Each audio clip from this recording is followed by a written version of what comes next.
اللهم علمنا ما ينفعنا وانفعنا بما علمتنا وزدنا علما. اعوذ باللہ من الشیطان الرجیم. بسم اللہ الرحمن الرحیم.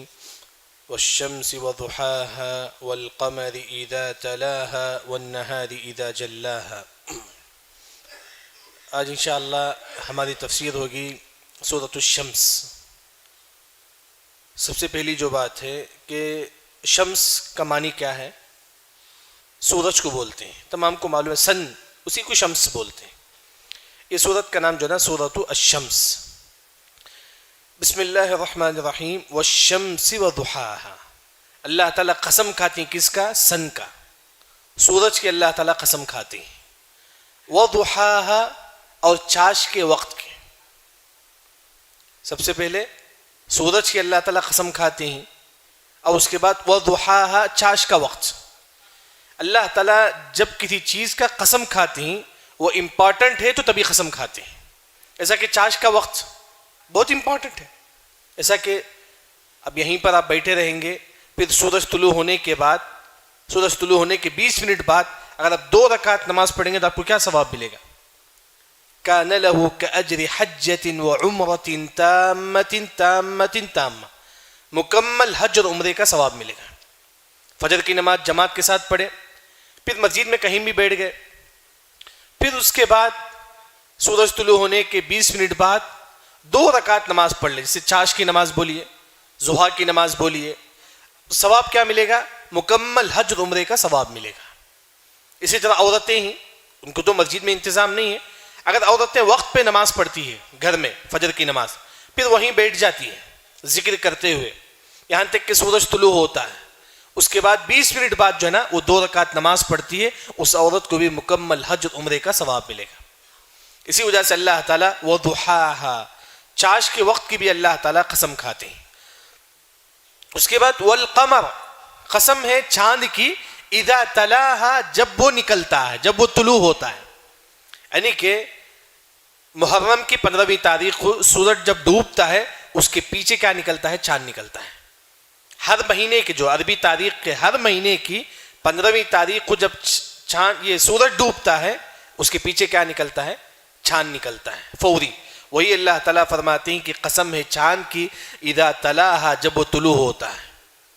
پھر اس کے بعد والنہار اذا جلاها قسم ہے دن کی، نہار کا مطلب دن، اذا جلاها جب وہ روشن ہوتا ہے. جیسا کہ 9 بجے 10 بجے 11 بجے 12 بجے دن کے جب روشن ہوتے ہیں اللہ تعالیٰ اس کی بھی قسم کھاتے ہیں.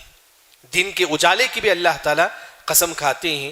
واللیل اذا یغشاها قسم ہے رات کی جب وہ اندھیرا ہوتا ہے. پوری رات جب اندھیرا ہوتا ہے اللہ تعالیٰ اس کی بھی جو ہے نا قسم کھاتے ہیں. دیکھیے یہاں اللہ تعالیٰ سب سے پہلے سورج کی قسم کھاتے ہیں. سورج کی روشنی میں کسی کو ڈاؤٹ ہے؟ نہیں. اسی طرح والقمر اذا تلاها اس کے بعد اللہ تعالیٰ چاند کی قسم کھاتے ہیں. چاند کی روشنی میں کسی کو ڈاؤٹ ہے؟ نہیں. تمام کو معلوم ہے کہ چاند کی روشنی جو ہے نا کنفرم ہے. پھر اس کے بعد اللہ تعالیٰ دن کی قسم کھاتی، دن کے اجالے کی. 11-12 بجے اجالا رہتا ہے، کسی کو ڈاؤٹ ہے؟ نہیں. پھر اس کے بعد واللیل اذا یغشاها پھر اللہ تعالیٰ رات کی قسم کھاتی جب وہ اندھیرا ہوتا ہے. کسی کو ڈاؤٹ ہے رات کے اندھیرے میں؟ نہیں. اسی طرح دین میں بھی کوئی ڈاؤٹ نہیں ہے. اس طرح اسلام میں بھی کوئی ڈاؤٹ نہیں. دین بالکل واضح ہے. اللہ نے سورج کی مثال دے کر فرماتی کہ جس طرح سورج کی روشنی جس طرح واضح ہے اس میں کوئی ڈاؤٹ نہیں ہے، اس طرح دین میں بھی کوئی ڈاؤٹ نہیں ہے.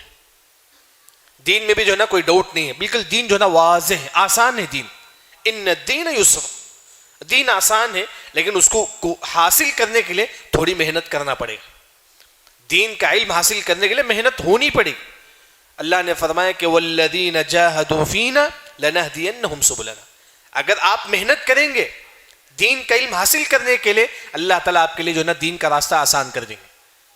جو کہ وہی اللہ تعالیٰ فرماتی ہے کہ جس طرح چاند کی روشنی بالکل واضح ہے اس طرح دین بھی جو ہے نا بالکل واضح ہے. جس طرح رات میں اندھیرا ہوتا ہے اس طرح دین بھی جو ہے نا بالکل جو ہے نا واضح ہے. اس کے بعد اللہ تعالیٰ فرماتی ہے کہ والسماء قسم ہے آسمان کی، وما بناها اور قسم ہے اس کی جس نے اس کو بنایا ہے. یعنی کہ اللہ تعالیٰ خود اپنا قسم کھاتے ہیں، خود اللہ تعالیٰ اپنا قسم کھاتے ہیں. اللہ تعالیٰ آسمان کی قسم کھاتے ہیں. اگر آپ سورہ ملک کی تفسیر پڑھیں گے سورہ ملک میں اللہ تعالیٰ بار بار کہتے ہیں اے لوگوں تم آسمان کی طرف دیکھو، کیسا اللہ نے آسمان بنایا ہے، اس میں کوئی سوراخ بھی نہیں ہے، آسمان کہیں بھی پھٹا نہیں ہے۔ اگر ہم کوئی گھر بناتے ہیں، کوئی بھی ہم بلڈنگ بناتے ہیں، اس میں کہیں نہ کہیں جو ہے نا عیب ہوتا ہے، لیکن آسمان میں کوئی عیب نہیں ہے، کوئی عیب نہیں ہے۔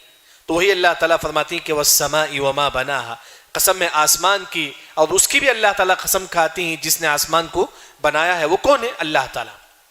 وَالْأَرْضِ، قسم ہے زمین کی، وَمَا طَحَاهَا، جس نے بچھایا زمین کو۔ دیکھیں زمین بالکل جو ہے نا فلیٹ ہے، نرم بھی ہے زمین، گھٹ بھی ہے زمین۔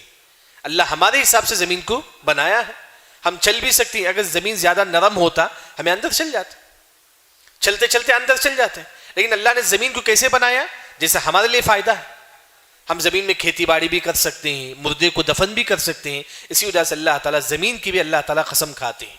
اس کے بعد اللہ تعالیٰ فرماتے ہیں کہ وہ نفس بولتے ہیں ہر وہ انسان جس کے اندر روح ہو، ہمارے اندر روح ہے اسے بولتے ہیں کہ نفس۔ جب ہماری وفات ہو جائے گی نفس نہیں بولیں گے، کیا بولتے ہیں؟ میت بولتے ہیں۔ جس کی وفات ہوتی ہے اسے کیا بولتی ہیں؟ میت بولتی ہیں۔ جب تک ہمارے اندر روح ہوتا ہے اسے بولتی ہیں کہ نفس۔ ہر انسان کے اللہ تعالیٰ قسم کھاتے ہیں وما سواہا، وما سواہا، اللہ نے ہم کو کتنے اچھی طریقے سے پیدا کیا ہے۔ دونوں ہاتھ بالکل سیدھا، ایک ہاتھ لمبا ایک ہاتھ چھوٹا ہوتا تو انسان کتنا عیب نظر آتا تھا، ایک پیر لمبا ایک پیر چھوٹا تو انسان کتنا عیب نظر آتا، لیکن اللہ نے ہر چیز اچھی طریقے سے پیدا کیا۔ وَنَفْسٍ وَمَا سَوَّاهَا، پھر اس کے بعد اللہ تعالیٰ فرماتے ہیں کہ فَأَلْهَمَهَا، الہما کا مطلب ڈالنا، اللہ ہمارے دلوں میں ڈال دیا۔ کیا ڈال دیا؟ فُجُورَهَا، یہ گناہ ہے، وَتَقْوَاهَا، یہ نیکی ہے۔ ہر انسان کو معلوم ہے یہ گناہ ہے یہ نیکی ہے، اللہ نے فطری طور پر ہمارے اندر رکھ دیا اللہ تعالیٰ۔ بلکہ آپ دیکھیں گے کافر بھی سمجھتا ہے کہ یہ گناہ ہے یہ نیکی ہے، کیونکہ اللہ تعالیٰ ہر انسان کے اندر رکھ دیا کہ جو ہے نا یہ گناہ ہے یہ نیکی ہے۔ کسی کافر کو پوچھو شراب پینے والا بہتر ہے نہیں پینے والا بہتر ہے، کافر کہے گا کہ جو شراب نہیں پیتا ہے وہ بہتر ہے، کیونکہ اسے بھی معلوم ہے کہ شراب جو ہے نا صحیح نہیں ہے۔ یعنی کہ وہی اللہ تعالیٰ فرماتے ہیں کہ ہر انسان کے اندر اللہ نے بات رکھ دی ہے کہ یہ غلط ہے یہ صحیح ہے، ہر انسان کے اندر فطری طور پر اللہ نے ہمارے اندر جو ہے نا یہ چیز رکھ دیا ہے۔ اس کے بعد اللہ تعالیٰ فرماتے ہیں کہ کون انسان کامیاب ہوگا دنیا میں، کون کامیاب ہوگا؟ قد افلح من زکاہا، وہ انسان کامیاب ہو گیا جس نے اپنے آپ کو پاک کر لیا۔ آپ اپنے آپ کو کیسے پاک کریں گے؟ گناہوں سے دور ہونا ہے۔ اگر آپ نیک بننا چاہتی ہیں تو آپ کو 3 کام کرنا پڑے گا۔ ایک، گناہوں سے دور ہونا پڑے گا، سب سے پہلی بات۔ مشکل ہوتا ہے، فلم نہیں دیکھنا دل نہیں مانتا ہے، لیکن کوشش کیجیے۔ اللہ نے کہا کہ والذین جاہدوا فینا لنہدینہم سبلنا، اگر آپ تھوڑا کوشش کریں گے میں نہیں دیکھوں گا، تھوڑا تھوڑا کر کے آپ کہاں جائیں گے؟ دین کی طرف آ جائیں گے۔ نماز پڑھنے تکلیف ہوتی ہے، کوشش کیجیے، نہیں نماز پڑھوں گا میں، اگر آپ تھوڑے دن کوشش کریں گے لنہدینہم سبلنا، اللہ تعالیٰ آپ کے لیے دین کا راستہ آسان کر دیں گے۔ سب سے پہلے نیک بننے کے لیے گناہوں کو چھوڑنا پڑے گا، دوسرا اطاعت کرنا پڑے گا، تیسرا دین کا علم حاصل کرنا پڑے گا۔ یہ جو دین کا علم ہے وہ حاصل کرنا پڑے گا۔ یہ 3 کام اگر ہم کریں گے انشاءاللہ نیک بنیں گے۔ دین کا علم حاصل کرنا اور اطاعت کرنا جتنا ہو سکے، نماز، صدقہ و خیرات، تیسرا گناہوں سے دور رہنا۔ چوتھی جو بات ہے اپنے آپ کو نیک بنانے کے لیے مشہور دعا ہے اللہم آتی نفسی تقواہا، اللہ تعالیٰ میرے اندر تقوی ڈال دے، اللہ مجھے نیک بنا دے۔ یہ دعا بھی یاد کیجئے، اللہم آتی نفسی تقواہا وزکیہا انت خیر من زکاہا، اللہ تعالیٰ تو ہی مجھے نیک بنا سکتا ہے۔ یہ دعا بھی ہم یاد رکھیں۔ دیکھیے دعا کے لیے سب سے بہتر یہ ہے کہ پلے اسٹور ہے فون میں، وہاں جا کر آپ حصن المسلم ڈاؤن لوڈ کر لیجیے۔ حصن المسلم ہر بچے کے موبائل میں جو ہے نا حصن المسلم ہونا چاہیے۔ کہیں بھی آپ گئے سفر میں اٹھائیے، سفر کی کیا دعا ہے پڑھ لیجیے۔ کہیں بھی آپ جاتی ہر دعا ہے حصن المسلم میں، پلے اسٹور میں ہے، وہ انگلش میں بھی ہے اردو میں بھی ہے، جو آپ کو زبان آتی ہے اس میں آپ ڈاؤن لوڈ کر لیجیے۔ وہی اللہ تعالیٰ فرماتی ہیں کہ نیک بننے کے لیے انسان کو جو ہے نا 4 کام کرنا پڑے گا، ایک دعا، دوسرا گناہوں سے دور، تیسری اطاعت، چوتھی جو بات ہے وہ یہ کہ انسان دعاؤں کا اہتمام کرے اور دین کا علم جو ہے نا حاصل کرے۔ اس کے بعد اللہ تعالیٰ فرماتی کہ کون انسان ہلاک ہو گیا، وقد خاب من دسا، جس نے گناہ کیا وہ ہلاک ہو گیا. جس نے گناہوں کا راستے کو اپنا لیا اللہ اس کو ہلاک کر دیتا ہے. انسان جتنا ہو سکے گناہوں سے دور رہے. لیکن کیا اس کا مطلب یہ ہے کیا ایک نیک انسان بھی گناہ کر سکتا ہے؟ کر سکتا ہے. گناہ ہوتا ہے انسان سے.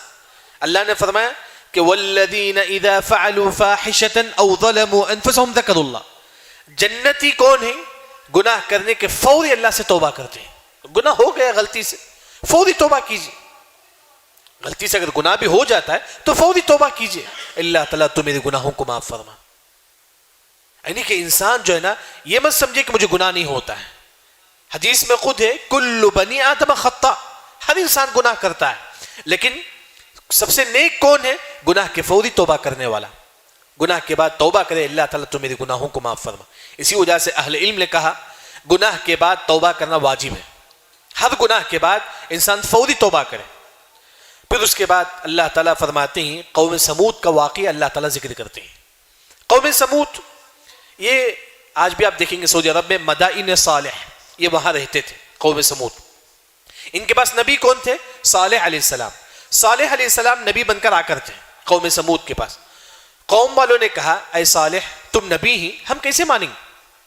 کیا پروف ہے کہ تم نبی ہیں؟ تو قوم والوں نے کہا کہ اے صالح یہ جو پتھر جو نظر آتا ہے پہاڑ کا وہاں سے تم ایک اونٹ لے کر آؤ. ایک اونٹنی جو ہے نا حاملہ اونٹنی جو ہے نا اس پہاڑ سے لے کر آؤ. دیوار سے کہیں اونٹنی آ سکتی ہے؟ نہیں آ سکتی. لیکن قوم والوں نے کہا کہ نہیں اے صالح اگر تم اس پہاڑ کے ذریعے سے اونٹنی لائیں گے ہم تم پر ایمان لائیں گے. تو صالح علیہ السلام جاتے ہیں نماز پڑھتے ہیں پھر اللہ سے دعا کرتے ہیں. اللہ تعالیٰ قوم والوں نے کہا اس پہاڑ سے اگر اونٹنی نکل کر آئے تو وہ ایمان لا لیں گے. تو صالح علیہ السلام دعا کرتے ہیں پھر اللہ کے حکم سے جو ہے نا پہاڑ سے اونٹنی نکل کے آتی ہے. حاملہ اونٹنی نکل کے آتی ہے پہاڑ سے. قوم والے دیکھ کر جو ہے نا شاک میں آ جاتے ہیں یہ کیا ہے پہاڑ سے اونٹنی نکل کے آتی ہے. کئی لوگ ایمان لا لیتے ہیں 4000 لوگ ایمان لاتے ہیں بس. اس کے علاوہ قوم والے پورے کے پورے جو ہے نا نافرمانی اس کے باوجود بھی ایمان نہیں لاتے ہیں. اب اونٹنی آ گئی اللہ کی. صالح علیہ السلام قوم والوں سے کہتی ہیں دیکھیے اللہ کی اونٹنی.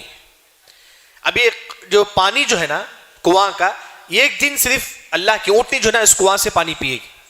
کوئی قوم والے نہیں پیئیں گے اس کنویں سے. دوسرے دن پورے قوم والے جو ہے نا اس کنویں سے پانی پیئیں گے لیکن اللہ کی اونٹنی نہیں پیے گی.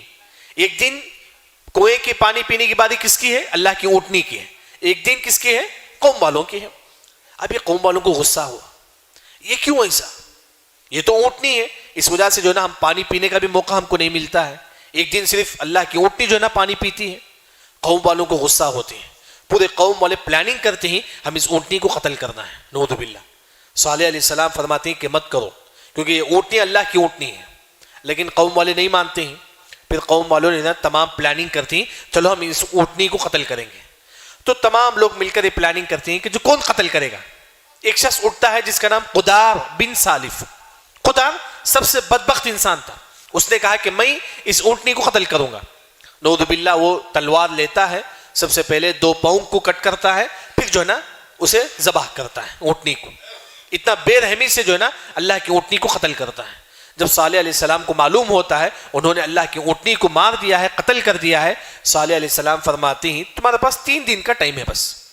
3 دن کیا کرنا چاہتے کرو اس کے بعد اللہ کا عذاب آئے گا. 3 دن کے بعد جو ہے نا اللہ کا عذاب جو ہے نا آ جاتا ہے. وہی اللہ تعالیٰ فرماتے ہیں کہ کذبت ثمود بتقواہا. جھٹلا دیا قوم سمود نے صالح علیہ السلام کو. صالح علیہ السلام کا انکار کر دیا. صالح علیہ السلام نے فرمایا کہ یہ اللہ کی اونٹنی ہے تم اسے کچھ بھی مت کرو. لیکن اذ انبعث ایک انسان کھڑا ہوتا ہے اشقاہا سب سے برا انسان. قوم سمود کا سب سے برا انسان کون تھا؟ قدار بن سالف جو ہے نا کھڑا ہوتا ہے. لیکن پھر بھی صالح علیہ السلام فرماتے ہیں کہ فقال لهم رسول اللہ ناقۃ اللہ. اے قوم والے یہ اللہ کی اونٹنی ہے تم اسے کچھ بھی مت کرو. لیکن جو ہے نا قوم والے جو ہے نا نہیں مانتے ہیں. پھر کیا کرتے ہیں؟ فکذبوہ فعقروہا اس کو قتل کر دیتے ہیں. اللہ کی اونٹنی کو قتل کرتے ہیں. صالح علیہ السلام فرماتے ہیں کہ 3 دن کا ٹائم ہے بس آپ کے لیے. 3 دن تک آپ کچھ بھی کرنا چاہے کرو اس کے بعد اللہ کا عذاب آئے گا. قوم والوں نے کیا کیا؟ صالح علیہ السلام کا مذاق اڑانے کے لیے تمام لوگ قبر کھودتے ہیں. چلو 3 دن کے بعد ہماری وفات ہونے والی ہے ہماری عذاب آنے والی ہے تو اس وجہ سے تمام لوگ قبر کھودتے ہیں. قبر کھود کے اس پہ بیٹھ جاتے ہیں صالح علیہ السلام کا مذاق اڑاتے ہیں. تو 3 دن کے بعد جو نا جب عذاب آتا ہے تو تمام لوگ جو قبر کے اندر بیٹھے رہتے ہیں مذاق کے طور پر، پتھر آ کے سیدھا ان کے اوپر گر جاتا ہے، وہ زمین بالکل فلیٹ ہو جاتا ہے، وہی ان کی موت ہو جاتی ہے۔ وہی اللہ تعالیٰ فرماتی کہ فدمدم علیہم، ان پر عذاب آتا ہے چاروں طرف سے۔ فدمدم قرآن میں کہیں بھی یہ لفظ نہیں ہے سوائے سورہ شمس کے۔ دم دم مطلب چاروں طرف سے عذاب، بچ بھی نہیں سکتے تھے۔ فدمدم علیہم، ادھر سے بھی عذاب، ادھر سے بھی عذاب، چاروں طرف سے قوم سمود پر اللہ کا عذاب آیا، پورے کے پورے لوگ مارے گئے۔ فدمدم کا ایک اور جو معنی یہ ہے کہ عذاب آتا تھا پھر رک جاتا تھا، پھر عذاب آتا تھا پھر رکتا تھا، یعنی کہ عذاب آتا رکتا، عذاب آتا رکتا، اس طرح قوم سمود کو جو نا اللہ نے پورے لوگوں کو اللہ نے ہلاک کر دیا۔ فدمدم علیہم ربہم بذنبہم فسواہا، فسواہا جو قوم کے جو بچے تھے قوم سمود میں، جو تمام لوگ جو ہے نا مارے گئے۔ اس کے بعد آخر میں اللہ تعالیٰ فرماتی ہیں کہ ولا یخاف عقباہا۔ اس آیت کا کیا مطلب ہے؟ مثال کے طور پر میں کسی کو اگر مار دیتا ہوں تو ہو سکتا ہے کہ وہ خاندان والے آ کے مجھے مار سکتے ہیں، اگر ہم کسی کو مار دیں گے ان کے دوست ان کے ریلیشن آ کے ہم نہ مار سکتے ہیں۔ اللہ نے فرمایا کہ جب میں کسی کو ہلاک کرتا ہوں پیچھے والوں سے نہیں ڈرتا ہوں، کیونکہ اللہ تعالیٰ ہے۔ جب اللہ تعالیٰ کسی کو ہلاک کرتا ہے وہ پیچھے والوں سے اللہ نہیں ڈرتا ہے، وہ کچھ کریں گے، جبکہ اللہ تعالیٰ عزیز ہے، کوئی اس پر غالب نہیں آ سکتا۔ وہی اللہ تعالیٰ فرماتی ہیں کہ ولا یخاف عقباہا، یعنی کہ سورہ شمس میں اللہ تعالیٰ قسم کھا کے فرماتی ہیں کہ جو نا نیک انسان کامیاب ہو گیا اور برا انسان ہلاک ہو گیا۔ پھر اس کے بعد اللہ تعالیٰ قوم سمود کا واقعہ ذکر کرتے ہیں۔ قوم سمود نے جب اللہ کی اونٹنی کو قتل کی تو اللہ نے ان کو اسی دنیا میں ہلاک کر دیا۔ یہاں ایک جو بات ہے، یہ اونٹنی کس کی تھی؟ اللہ کی تھی، انہوں نے اس کو قتل کر دیا، تو اسی وجہ سے اللہ نے ان کو اسی دنیا میں عذاب دے دیا۔ اگر ہم کسی کے زمین کو ہڑپ لیں گے، اگر ہم کسی کے مال کو ہڑپ لیں گے، اگر ہم کسی کو قرض دے کے نہیں لوٹائیں گے، اللہ تعالیٰ چاہے تو اسی دنیا میں ہلاک کر سکتا ہے۔ دیکھیں جس طرح قوم سمود نے اللہ کی اونٹنی کو جو ہے نا انہوں نے قتل کر دیا، اللہ کا اونٹنی ہے وہ، انہوں نے اس کو قتل کر دیا۔ اس طرح اگر ہم دوسروں کے جائیداد کو ہم ہڑپ لیں گے، دوسروں کی زمین کو ہڑپ لیں گے، دوسروں کے پیسے کو ہڑپ لیں گے، اللہ تعالیٰ چاہے تو اسی دنیا میں عذاب دے سکتا ہے، جس طرح اللہ نے قوم سمود کو اللہ نے عذاب دیا۔ تو یہ کچھ مختصر جو صورت ہے، اللہ رب العزت سے دعا ہے اللہ تعالیٰ ہم تمام کو صحیح دین سمجھ کر عمل کرنے کی توفیق عطا فرما۔ سبحانک اللہم و بحمدک، اشہد ان لا الہ الا انت، استغفرک و اتوب الیک۔